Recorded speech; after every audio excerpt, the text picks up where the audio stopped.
Hello students, चलिए आज हम शुरू करते हैं हिस्ट्री एंड पॉलिटिकल साइंस का एक बहुत ही ज़रूरी chapter. Chapter number 5, India and other countries. बच्चों, ये चैप्टर ना सिर्फ आपके एग्जाम के लिए इम्पॉर्टेंट नहीं है, बल्कि ये आपको ये समझने में हेल्प करेगा कि आखिर पूरी दुनिया में इंडिया की जगह क्या है, हमारे रिश्ते दूसरे देशों से कैसे हैं, ये सब हम इसमें जानेंगे। तो बिल्कुल ध्यान से सुनिए। रेडी हैं आप सब? Let's begin. तो देखिए, इस चैप्टर में हम क्या क्या पढ़ने वाले हैं। पहले हम शुरुआत करेंगे अपने पड़ोसियों से, इंडिया एंड इट्स नेबर्स। फिर हम इंडिया के दो सबसे कॉम्प्लिकेटेड रिश्तों को समझेंगे, पाकिस्तान और चाइना के साथ। उसके बाद हम अपने दूसरे पड़ोसियों की तरफ बढ़ेंगे और फिर आएगा सार्क। फिर हम थोड़ा और आगे बढ़ेंगे, ग्लोबल पावर्स जैसे अमेरिका और रशिया को देखेंगे। और आखिर में इंडियाज ब्रॉडनिंग हॉराइजन्स। तो चलिए शुरू करते हैं अपने पड़ोस से। Okay, so section 1, India and it's neighbours. एक सिंपल सी बात सोचिए बच्चों, अगर आप अपने पड़ोसियों को ही नहीं जानते तो क्या आप अपने मोहल्ले में आराम से रह पाएंगे? नहीं ना। एग्जैक्टली।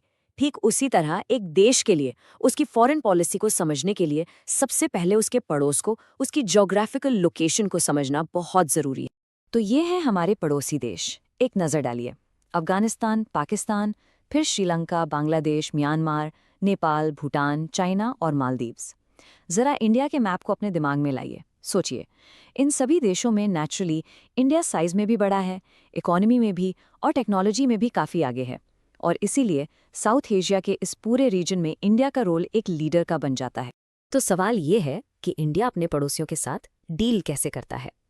हमारी विदेश नीति यानी फॉरेन पॉलिसी के दो गोल्डन रूल्स हैं। पहला है इक्वालिटी यानी बराबरी, मतलब हमारे लिए छोटा सा भूटान भी उतना ही जरूरी है जितना पावरफुल अमेरिका, साइज से फर्क नहीं पड़ता। और दूसरा रूल है म्यूचुअल रिस्पेक्ट, मतलब आपसी सम्मान। हम हर देश की सॉवरेनिटी की इज्जत करते हैं। अब ये सॉवरेनिटी क्या होता है? बहुत सिंपल है। इसका मतलब है हर देश को अपने फैसले खुद लेने की आज़ादी, बिना किसी दूसरे देश के दबाव के। Section 2, relations with Pakistan and China. चलिए अब आते हैं इंडिया के दो सबसे अहम और सबसे कॉम्प्लेक्स यानी सबसे उलझे हुए रिश्तों पर। इन देशों के साथ हमारे रिलेशंस में दोस्ती भी है, तनाव भी है और बहुत सारी हिस्ट्री भी है। तो आराम से एक एक करके इन्हें समझते हैं। इंडिया और पाकिस्तान के रिश्तों में जो हमेशा एक टेंशन रहती है, उसके टेक्स्ट बुक के हिसाब से 3 बड़े कारण हैं। Number 1, different world views. दोनों देश दुनिया को अलग अलग नज़र से देखते हैं। Number 2, the Kashmir question. Kashmir का मुद्दा जो आज़ादी के टाइम से ही एक प्रॉब्लम रहा है। और नंबर 3, न्यूक्लियर राइवलरी। दोनों देशों के पास न्यूक्लियर वेपन्स का होना। तो आइए इन तीनों पॉइंट्स को अब हम डिटेल में समझेंगे। यहाँ देखिए, दोनों देशों के अप्रोच में ज़मीन आसमान का फ़र्क है। जब कोल्ड वॉर चल रहा था, दुनिया 2 हिस्सों में बटी थी, इंडिया ने किसी का ग्रुप ज्वाइन नहीं किया। हमने हमेशा बायलैटरल सॉल्यूशंस पर फोकस किया। बायलैटरल का मतलब होता है द्विपक्षीय, यानी दो पक्ष। सिर्फ इंडिया और पाकिस्तान आपस में बैठकर अपनी प्रॉब्लम सॉल्व करेंगे, किसी तीसरे की जरूरत नहीं। इसका सबसे बड़ा एग्जाम्पल है 1972 का शिमला अग्रीमेंट। वहीं दूसरी तरफ पाकिस्तान ने अमेरिका के साथ मिलिट्री एग्रीमेंट किया और चाइना से अपनी दोस्ती को बहुत गहरा बनाया। और जैसा कि हमने देखा, कश्मीर हमेशा से दोनों देशों के बीच सबसे बड़ा मुद्दा रहा है। इस टाइमलाइन को देखिए। 1965 में कश्मीर पर पहली जंग हुई। उसके बाद 1966 में ताशकेंट एग्रीमेंट हुआ, पर शांति ज्यादा दिन नहीं चली। फिर 1971 में जंग हुई, जिसके बाद बांग्लादेश बना। इसके बाद 1972 में शिमला अग्रीमेंट हुआ, जिसमें यह तय हुआ कि आगे से हम मिल बैठकर बात करेंगे। लेकिन फिर भी 1999 में कारगिल कॉन्फ्लिक्ट हुआ, जिसने साबित कर दिया कि ये रास्ता बिल्कुल आसान नहीं है। बच्चों, ये पॉइंट एग्जाम के लिए बहुत जरूरी है, इसको स्टार मार्क कर लीजिए। आज के टाइम में इस झगड़े का नेचर, इसका रूप बदल गया है। अब ये सामने की लड़ाई नहीं है, अब ये टेररिज्म यानी आतंकवाद का रूप ले चुका है। और इसी आतंकवाद के कारण इंडिया की हर कोशिश, हर बातचीत, हर डायलॉग फेल हो जाता है। यही शांति के रास्ते में सबसे बड़ा रोड़ा है। ओके, अब पाकिस्तान से आगे बढ़ते हैं चाइना की तरफ। इंडिया चाइना रिलेशंस में भी दो बड़े इश्यूज हैं। पहला, बॉर्डर डिस्प्यूट। इसमें 2 एरियाज हैं। एक है अक्साई चिन, जिसे चाइना ने कब्जा किया हुआ है, और दूसरा है मैकमोहन लाइन। यह हमारे अरुणाचल प्रदेश की बाउंड्री है, जिसे चाइना मानने से इनकार करता है। और दूसरा बड़ा इशू है तिब्बत का स्टेटस। यहाँ एक बहुत इंपॉर्टेंट वर्ड है ऑटोनॉमस। इसे समझना जरूरी है। इसका हिंदी में मतलब है स्वायत्त, यानी जो अपने फैसले खुद ले सके। इंग्लिश में बोलते हैं सेल्फ गवर्निंग या इंडिपेंडेंट।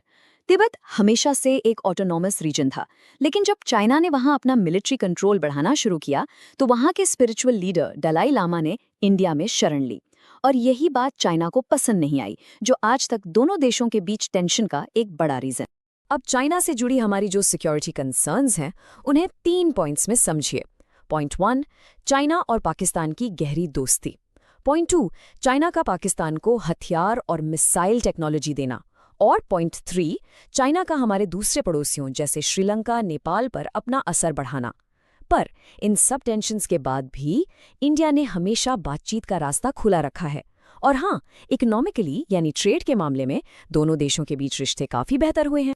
चलिए आगे बढ़ते हैं सेक्शन 3 पर, अदर साउथ एशियन नेबर्स। अभी तक हमने पाकिस्तान और चाइना के कॉम्प्लेक्स रिलेशंस की बात की, लेकिन हमारे और भी पड़ोसी हैं जिनके साथ हमारे रिश्ते ज़्यादातर कोऑपरेटिव यानी सहयोग से भरे रहे हैं। तो आइए अब दोस्ती की इन कहानियों को देखते हैं। देखिए, इंडिया ने हमेशा एक जिम्मेदार बड़े भाई की तरह अपने पड़ोसियों की मदद की है। जैसे अफगानिस्तान में शांति लाने में, वहाँ इंफ्रास्ट्रक्चर बनाने में इंडिया हेल्प कर रहा है। बांग्लादेश की आज़ादी में तो 1971 में इंडिया का सबसे बड़ा रोल था। और जब श्रीलंका में सिविल वॉर हुआ तो इंडिया ने वहाँ शांति के लिए अपनी पीस कीपिंग फोर्स भेजी। ये एग्जाम्पल्स दिखाते हैं कि इंडिया हमेशा मदद के लिए तैयार रहता है। और ये दोस्ती का सिलसिला जारी है। नेपाल के साथ हमारी 1950 से फ्रेंडशिप ट्रीटी है, और जब 2015 में वहां इतना बड़ा अर्थक्वेक आया तो इंडिया सबसे पहले मदद के लिए पहुंचा। भूटान, उसकी सुरक्षा की जिम्मेदारी इंडिया पर है, और हम वहां हाइडल पावर यानी पानी से बिजली बनाने में मदद कर रहे हैं। और म्यांमार, वो हमारे लिए साउथ ईस्ट एशिया का गेटवे है, एक दरवाजा है। वहां के डेवलपमेंट से हमारा नॉर्थ ईस्ट रीजन भी डेवलप होता है। Section 4, SAARC, regional cooperation. बच्चों, जब पड़ोसी देश आपस में मिलकर काम करते हैं तो उसे कहते हैं रीजनल कोऑपरेशन। और इस काम के लिए साउथ एशिया में एक बहुत ही इंपॉर्टेंट ऑर्गेनाइजेशन बनाई गई है, और वो ऑर्गेनाइजेशन है सार्क।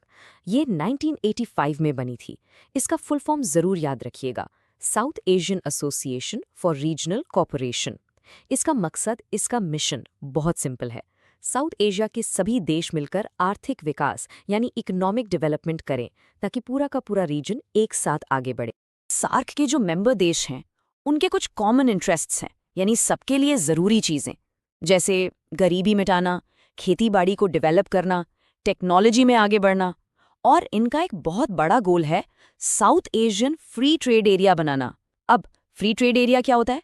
सिंपल भाषा में, एक ऐसा एरिया जहां मेंबर देशों के बीच सामान के आने जाने पर यानी ट्रेड पर कोई टैक्स ना लगे। इससे आपस में बिजनेस करना बहुत आसान हो जाता है। आगे बढ़ते हैं सेक्शन 5 पर, इंडिया एंड ग्लोबल पावर्स। तो अब हम अपने पड़ोस, अपने मोहल्ले से निकलकर दुनिया के बिग प्लेयर्स की बात करते हैं, क्योंकि इंडिया के रिश्ते सिर्फ पड़ोसियों तक नहीं है।